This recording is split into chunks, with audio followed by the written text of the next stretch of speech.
Okay, this is not bad. It's a pretty simple concept. So let's say the another topical example. Let's say the coronavirus has hit the U.S. You read in the news, a lot of people get infected. So you run to the store, you're freaking out. You run to Walmart or H-E-B if you're in Texas, and you start buying all the toilet paper. And you start hoarding the toilet paper. And you buy so much toilet paper, you buy 3 crates of toilet paper. You buy 3 crates of toilet paper. Maybe you're at Costco or something. They got stuff like that. And then you need you're using a rope to kind of pull all this toilet paper to your car and store it in your car, and then you'll be safe from the coronavirus, I guess. And let's say the mass of these toilet papers are 5 kilograms, 6 kilograms, and 4 kilograms.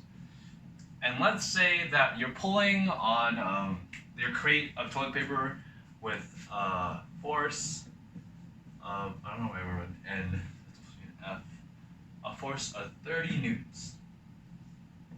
And you want to find out, for some reason, what is the tension force in this rope and the tension force in this rope.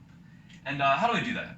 Well, there's 2 ways we can kind of understand it. There's a pretty easy way, and there's like a more conceptual, like you really get it way. The easy way is just to memorize this equation. That T equals the mass that the rope is pulling plus the total mass divided by your total applied force. And with this equation, you can basically find these 2 different forces. But that's no fun. Let's try to actually understand what this equation means. Well, first off, they give us the mass and they give us the force. So the first thing we should probably do is try to find the acceleration.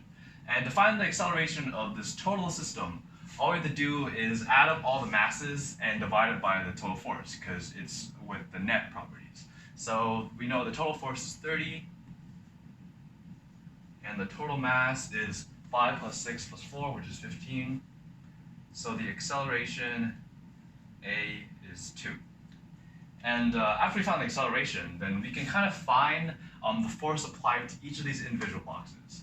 And because whenever there's a problem and they give you either one of the 2 of the 3, if they give you the mass and the acceleration, then you probably need to find the force. If they give you the acceleration and the mass, you probably need to find the force. I said the same thing twice. If they give you the force and the acceleration, they probably want to find. You know what I'm talking about. Like you want to find. They give you 2, you want to find 1. So here they give us. We just found the acceleration, and there's the mass. So let's try to find the force acting on this box. And that's easy. F equals ma, so that's just mass times acceleration, which is 8. So there's 8 newtons acting on this box. And let's do the same thing with here. So 2 times 6 is 12. There's 12 newtons acting on that box. And this box, same thing. It's 2 times 5. So there's 10 newtons acting on that box. And let's try to let's kind of isolate one of these boxes. Let's look at this box from now on. So on this box, there's a force of, there's no force of gravity, but since it's not moving vertically, those don't really matter. So there's a force of 30 newtons going in that direction, and there's a force by the rope, the tension of the rope, pulling on this direction. And this is what we're trying to find. We want to find T1.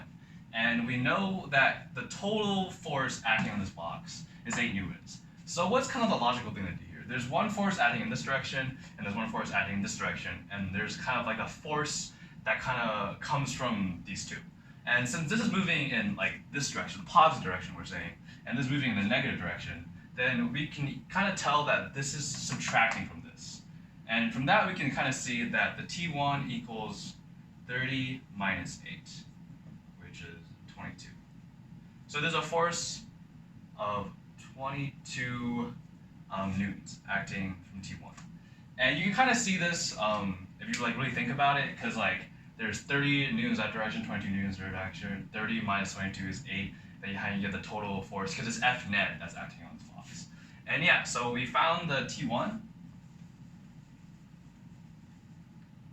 So T1 is pulling this direction for this box, but it's pulling this direction from this box, since it's pulling this box forward and kind of pulling that box backward.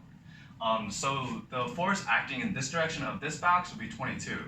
And then from that, we can kind of do the same thing. There's a force acting in this direction and a force acting in that direction. So we just subtract 22 from 12. you get the force of T2 too. And that's the force pulling it in this direction and the force pulling this box in this direction. And there we go. Using from conceptually, we found that the T2 is 10 and T1 is 22. And if you kind of I think drawing it out really helps, because if you kind of draw it, you can really see that there's forces. It's like pulling in opposite directions, but one of them is stronger. So it kind of weakens the force acting on the box. If you just kind of look at the image, you can kind of tell. And let's go back to our equation here, though. Let's see if it works with our equation, which is that T equals the mass, the total mass that the tension is pulling on, plus the total mass of the system times the total force applied.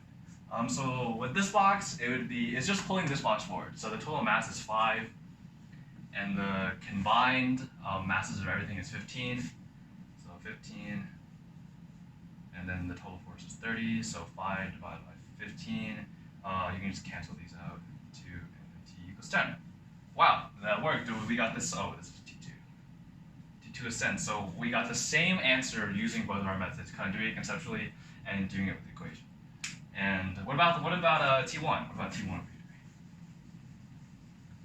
So T1, it's not just pulling on this force anymore. It's pulling 5 and 6. So it's pulling two forces. So it's pulling 11 over the total mass is 15 divided by 30, and that equals, cancel that out. That's 1. That's 2 times 11 is 22. So T1 is 22. And what do you know? That works with our conceptual method too. So I think it's good to just memorize the equation. Let me write it. It's just good to just mass and then total mass. And it's good to memorize this equation, but it's also good to kind of know, it conceptually, just in case they ask you to draw a free body diagram, or what is kind of happening in this problem. So yeah, just memorize this equation and memorize how this works, and you should be good to go. And have fun with your toilet paper, I guess. Thank you for watching. Stay tuned for more videos, and have a great day.